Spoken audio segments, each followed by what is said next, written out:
Well, I didn't give you all a Thanksgiving sermon because I wasn't here, so I'll give you one today.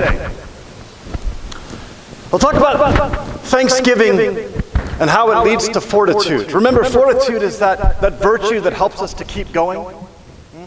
We oftentimes think of the opposite of fortitude is just simple cowardice, and that's true, or laziness, or something of that sort. But Thanksgiving is actually the antidote to have fortitude, okay, to attain fortitude. And so I'll talk to you about how we understand that. I was with a good friend of mine this last week, and it was amazing because he and we came to the faith around the same time. He became more of a Protestant pastor, and I became a Catholic priest. And we had a great conversation, but part of that conversation were the difficulties that he recently faced in life. And his difficulties were multiple. They're very difficult life situations recently. One of them, to start off, is that he was told that his youngest daughter had cancer. And on the same day, his wife left him for another man. And then to add to that fire, he ended up losing that daughter. She died. And then his dad died about 2 months later. Okay, so his mom had died about 2 years previously from cancer. So, I mean, just tragedy after tragedy. And so I knew he was doing well spiritually because he and I keep up, but I wanted to just kind of hear from him the lessons that he learned. And so I said to him, what are the key lessons you learned? And he said that God alone remains. At the end of it all, God alone will remain with us. And I thought that's really important, because in his particular situation, I kind of recalled, I don't think he has much family member now outside of his brother. And so I asked him, do you have any family members or support system? And he said, my brother. Right, so he's left with just he and his brother. And that was hard. That remains hard, I'm sure. But he knew that God alone remained, and that's an incredibly valuable lesson to grasp. God alone remains, no matter what. The second lesson that he pointed out was that he was thankful. He was thankful. And that's huge. To be thankful in the midst of difficulties like that is not an easy task, but it's a necessary one for survival. If we can't be thankful, we can't survive. It's absolutely necessary. Have you ever gotten sick before? And after you heal or recover from whatever that sickness is, you're so thankful for it? You're so thankful for your health again, right? But you weren't prior to the sickness. You had forgotten to be thankful for that thing.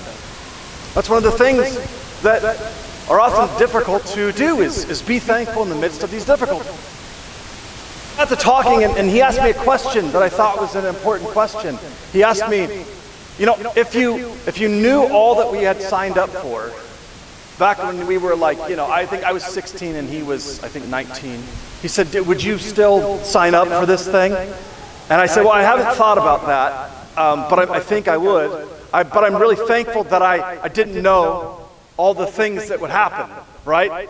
I'm glad because I was able to live my life with a level of serenity until those things happened, right?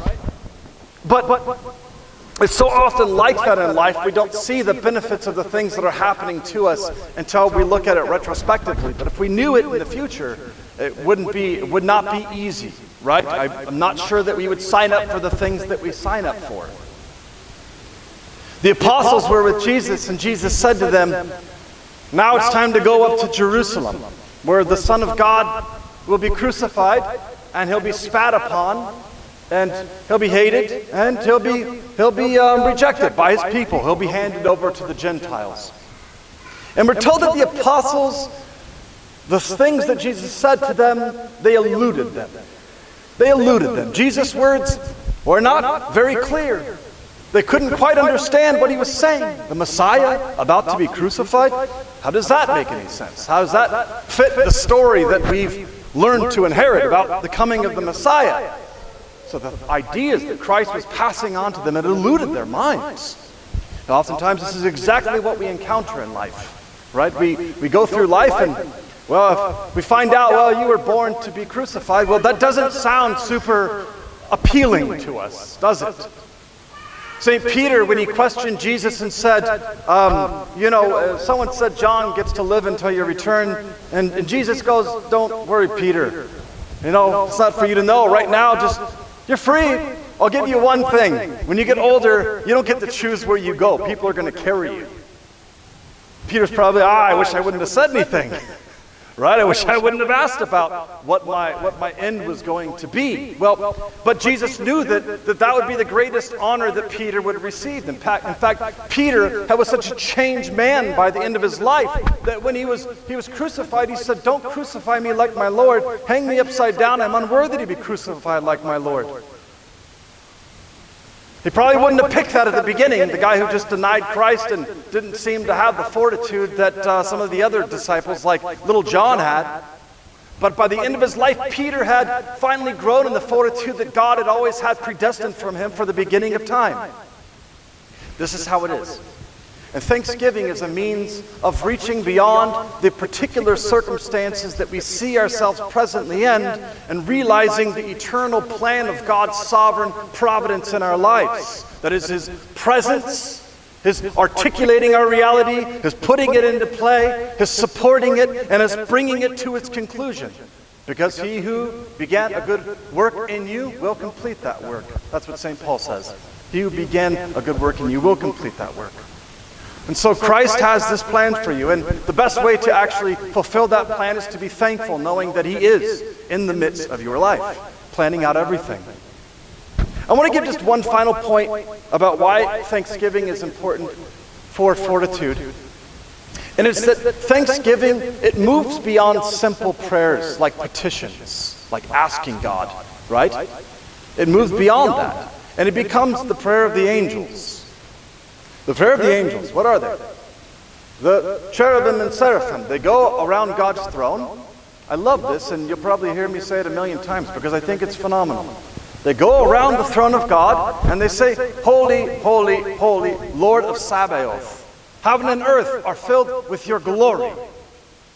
Heaven and earth are filled with your glory. And what does that mean, to see that heaven and earth are filled with the glory of God? Well, it means that we see God's hand in all things. And that's providence. And that's the reason we're thankful. We're thankful because heaven and earth are filled with the glory of God. If only we had the eyes to see it. So if we desire to see it, well, then we begin by giving thanks for the little things in our lives. And the big things. And all the things. Because the things are ultimately going to lead to our salvation. To the restoration of creation. The restoration of our relationships. There's a lot to be thankful for, a lot to be grateful for. And we don't want little things like the difficulties in life to get us away from having a heart of joy and thankfulness and appreciation for all that God is doing, that He is doing for us. So for this, oh, by the way, Eucharisto, Eucharist, the word Eucharist, Eucharisto, what does it mean? Thanksgiving, that's right, Thanksgiving, yes. And if you go to Greece and you get something, oh, Eucharisto, thank you, right? You say this because it's a way of being thankful in the common language, and it's also a way of being thankful in the supernatural language. The bread that we receive is super essential bread. The daily bread that we get is also daily bread, but we're thankful for both. We're thankful for all of the great things that God gives to us. Those that are little things and those that are big things. Glory to Jesus Christ.